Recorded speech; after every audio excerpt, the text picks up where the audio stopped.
Assalamualaikum warahmatullahi wabarakatuh. Apa kabar teman-teman semua? Kita bertemu lagi bersama channel Pendamping Desa Punggelan. Pada kesempatan kali ini, saya akan membagikan materi, dana desa irmak dan dana desa non-irmak sesuai Peraturan Menteri Keuangan Nomor 145 Tahun 2023 tentang pengelolaan dana desa, dan Peraturan Menteri Keuangan Nomor 146 tentang pengalokasian dana desa setiap desa, penyaluran, dan penggunaan dana desa tahun anggaran 2024. Ikuti terus channel kami, dan jangan lupa klik subscribe, like, komen dan share video-video dari kami, channel Pendamping Desa Punggelan.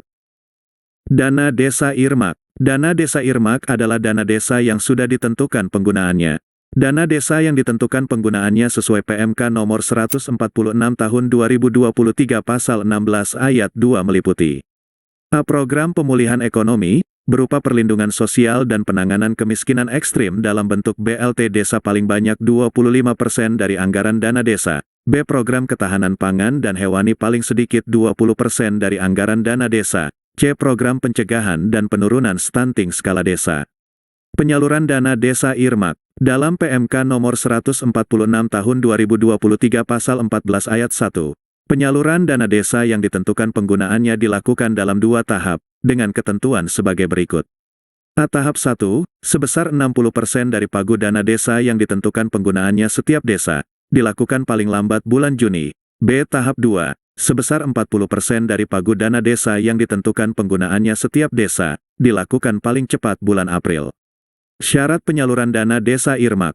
Sesuai PMK nomor 146 tahun 2023 pasal 14 ayat 3, dokumen persyaratan penyaluran dana desa yang ditentukan penggunaannya diatur sesuai dengan ketentuan sebagai berikut.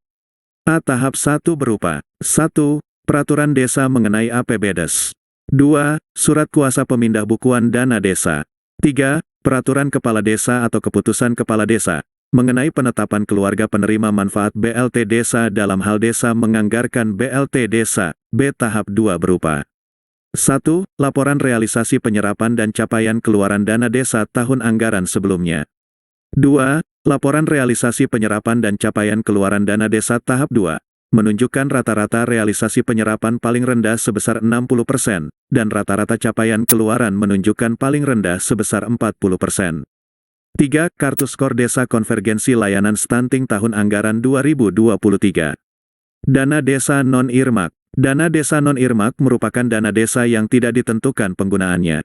Dana desa yang tidak ditentukan penggunaannya digunakan untuk mendanai program sektor prioritas di desa sesuai potensi dan karakteristik desa, dan atau penyertaan modal pada badan usaha milik desa. Sesuai PMK nomor 146 tahun 2023 pasal 16 ayat 3. Dana desa dapat digunakan untuk dana operasional pemerintah desa, paling banyak 3% dari pagu dana desa setiap desa. Penyaluran dana desa non-irmak. Penyaluran dana desa yang tidak ditentukan penggunaannya sebagaimana dimaksud dalam PMK nomor 145 tahun 2023 pasal 22 ayat 1 dilakukan dalam 2 tahap, dengan ketentuan sebagai berikut.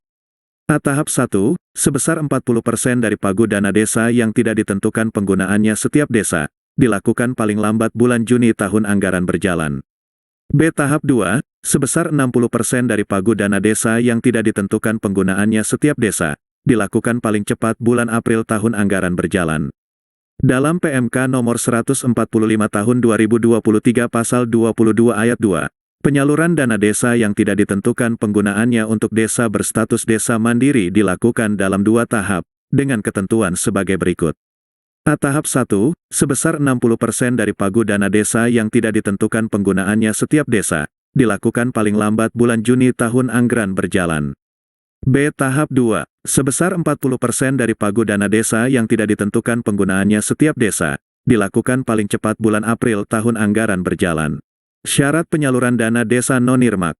Sesuai PMK nomor 145 tahun 2023 pasal 23 ayat 2, dokumen persyaratan penyaluran dana desa yang ditentukan penggunaannya diatur sesuai dengan ketentuan sebagai berikut. A. Tahap 1 berupa 1. Peraturan desa mengenai APB desa. 2. Surat kuasa pemindah bukuan dana desa. B. Tahap 2 berupa 1. Laporan realisasi penyerapan dan capaian keluaran dana desa tahun anggaran sebelumnya. 2. Laporan realisasi penyerapan dan capaian keluaran dana desa tahap 1 menunjukkan rata-rata realisasi penyerapan paling rendah sebesar 60%, dan rata-rata capaian keluaran menunjukkan paling rendah sebesar 40%. Tahapan penyaluran dana desa. Dana desa, tahap 1, meliputi DD Irmak 60% dari Pagu DD Irmak.